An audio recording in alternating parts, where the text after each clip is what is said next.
Fala pessoal, estamos aqui de volta para mais uma questão comentada do Enem de 2022, primeira aplicação, chegando agora ao item de número 25 do caderno amarelo e que no nosso livro de questões, olha aqui ele, 1.100 questões do Enem arrumadinhas por assunto, fundamental para você estudar um tópico específico do Enem com todas as questões da história de 2009 até 2022 em todas as aplicações. Aqui embaixo na descrição do vídeo eu deixo um link para você saber como adquirir o e-book ou, se você preferir, a versão impressa, tá? Então, nesse livrão, gente, a questão é de número 126, olha aqui aparecendo 126 na página 54, tá bom? Página 126, página 54, questão 126. Eu ranqueei a questão como dificuldade média. Uma questão que pode ser até fácil, tá? Mas eu sei que muita gente vai se atrapalhar. É uma média que acabou ficando para muita gente difícil, né? E para muita gente vai ficar fácil. Tô quase Dilma aqui, né? Ser fácil vai ser difícil, ser difícil vai ser fácil. Mas enfim, você entendeu? É uma questão que traz aqui um texto base da Adriana Falcão. Pequeno dicionário da palavra, ou melhor, pequeno dicionário de palavras ao vento. Então já tem uma pista, né? Se é um pequeno dicionário com aqui palavra, a gente já se aproxima de um gênero textual chamado verbete. Ele até vai dizer aqui, ó, que o texto simula um verbete. Verbete é o quê? É o texto que explica, que define em dicionários e enciclopédias, tá? Então, pequeno dicionário de palavras ao vento, já tem uma coisa meio brincadeira poética aí, São Paulo, editora Salamandra, 2013, com adaptações. Beleza. Fez aí a leitura, né? A gente fez a leitura da referência, vamos ver o comando. Esse texto, que simula um verbete para a palavra, constitui-se como um poema. Então, o Enem está afirmando que isso aqui que a gente leu, não eu ainda, né? É um poema. Repare que estruturalmente nem parece um poema, né? Seria até um poema em prosa, mas enfim, o que é que faz isso aí ser um poema, já que ele está até no formato incomum para poemas, né? Que é o verso, a gente olha assim e vê logo que é um poema, uma letra de música, aí tá bem atípico. Mas enfim, o Enem já disse que é um poema e o que caracteriza a linguagem poética, portanto, para que esse texto em prosa possa ser considerado um poema, não precisaria, em tese, ler o texto. Repare, quando a gente pensa que o que é que faz um texto ser um poema é o uso experimental das palavras, é a brincadeira linguística, é explorar o sentido não habitual, o sentido não usual das palavras. Eu trouxe até aqui um fragmento, né, um trecho, na verdade, do poeta brasileiro Manuel de Barros, que diz o seguinte, eu gosto muito desse verso aqui só, né, para o nosso encontro de agora. O sentido normal das palavras não faz bem ao poema. Há que se dá um gosto encasta aos termos, tá vendo? Então, Manuel de Barros vai dizer que o sentido normal das palavras não faz bem ao poema, que a gente tem que viajar nas palavras, que a gente tem que brincar com as palavras. Isso é algo típico da linguagem poética. Já estou dando um pouco da resposta, tá? Então, esse texto que simula um verbete para palavra, constitui-se como um poema por quê? Então, vamos ver aqui, ó. Por que letra A? Tematiza o fazer poético. É um texto que fala da própria poesia, como no trecho blá blá blá. Gente, tematizar a própria poesia não é típico, por exemplo, de um poema necessariamente, tá? Um texto, por exemplo, em prosa pode tematizar a poesia ou fazer literário, né? Um poema pode até fazer isso, mas não é condição intrínseca, né? Então a letra A, muita gente deve ter marcado, mas não é a letra talvez das melhores. Por enquanto, é a única que tem, deixa quieta aí.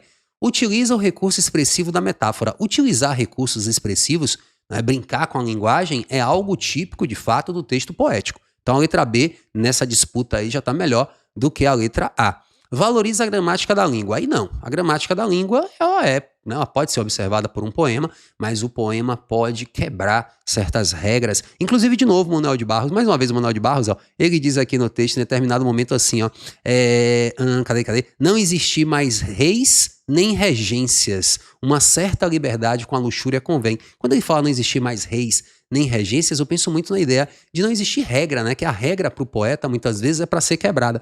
Então, a linguagem, como ele diz na letra C, uma linguagem da gramática da língua, não. Tem até uma questão que eu já fiz aqui no canal, do Drummond, vou deixar aqui o link para vocês, o caso pluvioso, em que Drummond brinca com as palavras o tempo todo no poema. Então, a letra C, já desconfiei, né, bastante sobre ela, sem ler o texto. A letra D estabelece comparações.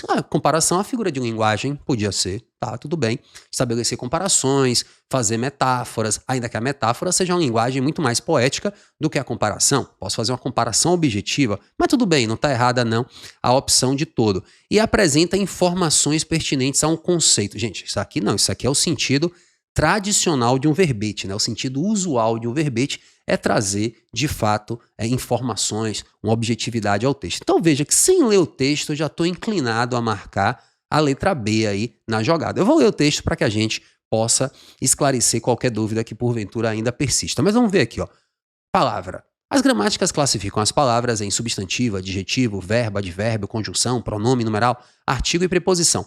Então aqui está bem objetivo, né? Trecho bem objetivo, não tem nada de poético aí, bem objetivo. Os poetas classificam as palavras pela alma, porque gostam de brincar com elas, e para brincar com elas é preciso ter intimidade primeiro. Então aqui já tem uma coisa mais figurada, mais delirante. É a alma da palavra que define, explica, ofende ou elogia. Se coloca entre o significante, que são as letras ou o som, né? E o significado, que é a ideia, para dizer o que quer, dar sentimento às coisas, fazer sentido. A palavra nuvem, chove. A palavra triste, chora. A palavra sono, dorme. A palavra tempo, passa. A palavra fogo, queima. A palavra faca, corta. A palavra carro, corre. E a palavra diz o que quer. Então repare que todo esse trecho aqui ela já deu uma brincada, ela usou aí de maneira, né, curiosa as palavras, não no sentido dicionarizado, né, no sentido objetivo, mas no sentido um pouco mais viajante.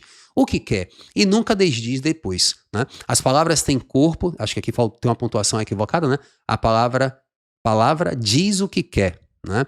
E nunca desdiz depois. As palavras têm corpo e alma, mas são diferentes das pessoas em vários pontos. As palavras dizem o que querem, está dito e pronto. Tá? Então, um trechinho aí do pequeno dicionário das palavras ao vento da Adriana Falcão. Então, esse texto que simula um verbete constitui-se como poema porque o Enem perguntou isso para vocês, né? Por quê? Já anulei a letra E, de fato, apresenta informações pertinentes acerca do conceito de palavras, isso aí seria o objetivo. Letra C também valoriza a gramática da língua, como em substantivo, adjetivo, verbo, isso aí é enumeração muito dura, né? Não. Então, letra C e letra E, de fato. Letra D. O poema é um poema porque estabelece comparações. Não é das melhores, já tinha dito por quê, né? Como em palavras tem corpo e alma, mas são diferentes das pessoas. Ainda tem outro problema, né? Onde é que está a comparação aqui? O que a gente tem é uma oposição. As palavras têm corpo e alma, que é algo, né, que a gente pode entender como uma personificação, como uma metáfora em última instância, mas são diferentes das pessoas. Eu não estou comparando palavras e pessoas, eu estou opondo ao mais aqui, ó, o mais como elemento opositivo, né? Então, a gente não tem aqui uma comparação. Então, a letra D está estruturada de maneira incorreta, porque apresenta um elemento que é até plausível, mas depois não tem uma exemplificação correta. Então, letra D vai embora. E aí eu devo ter ficado com a dúvida de todo mundo, né? Letra A ou letra B? Letra A. Isso é um poema porque tematiza o fazer poético, como os poetas classificam as palavras pela alma. Gente, tematizar o fazer poético, se eu fosse até para outro assunto chamado funções da linguagem, não seria necessariamente uma característica da função poética ou estética. Seria uma característica da função metalinguística, falar do próprio ato literário. Então isso é um poema porque tematizou o fazer poético? Não, a crítica literária poderia fazer isso e não necessariamente ser um texto literário poético. Já a letra B utiliza o recurso expressivo da metáfora, brinca com a linguagem, brinca com o sentido das palavras, como em palavras tem corpo e alma, que eu falei, né, que poderia derrubar muita gente, porque algumas pessoas poderiam ficar, poxa, mas isso aí é uma personificação, não é bem uma metáfora. Por isso que quem é meu aluno deve se lembrar no presencial que quando eu explico metáfora, ou até no curso online também aqui do Enem, para quem não sabe, tem um curso aqui meu anual e semestral para o Enem, se informe, para que você entre na turma e possa alavancar a sua nota. E eu explico lá, ó, que dentro da metáfora a gente tem uns filhotes, umas outras figuras de linguagem, como, por exemplo, a personificação. Então, dá para aceitar, sem maiores problemas, nosso gabarito aqui como sendo letra B de bola. Valeu essa questão, portanto, que era dificuldade média. E se você quer participar mais de perto aqui da nossa rotina de estudos, tem a nossa turma, tem a nossa matéria isolada e tem também o nosso grupo no WhatsApp. Você pode se inscrever aqui como membro do canal e fazer parte de um debate semanal, diário, na verdade, sobre questões do Enem, sobre questões do nosso livro e tá sempre informado também lá no Instagram, Deco Duarte _, em que eu trago semanalmente análise de quadros, dicas gramaticais, todo um repertório para você chegar no Enem e nos demais vestibulares arrasando. Valeu? Então, se não conheceu o canal, se inscreve aqui. Até a próxima semana, até o próximo vídeo. Tchau, tchau.